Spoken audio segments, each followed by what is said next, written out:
દીકરા જેવી ચીજ જેથી ઘરની માલપા મરી જાય અને મારો દાદો વાઘલો માંડવા હેઠળ મારી મેલડીના બેઠો હોય બાપ અને દીકરો કદાચ ને રામચરણ પામે અને દાદા વાઘાને વાત કરે મારી આવી વાત બની છે કે વાહથી જમીન પછી ખોદી નાખો અને વાહથી એનું કામ કરી નાખો જ્યાં સુધી મારી મેલડી પિયાલો નહીં પીવો ને ત્યાં સુધી આથી ઊભો નહીં થો બાપ હે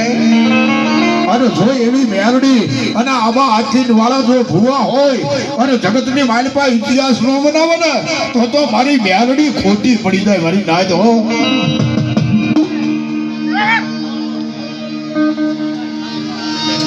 મારી મારા દાદા વાઘાની દેવી તાજિમ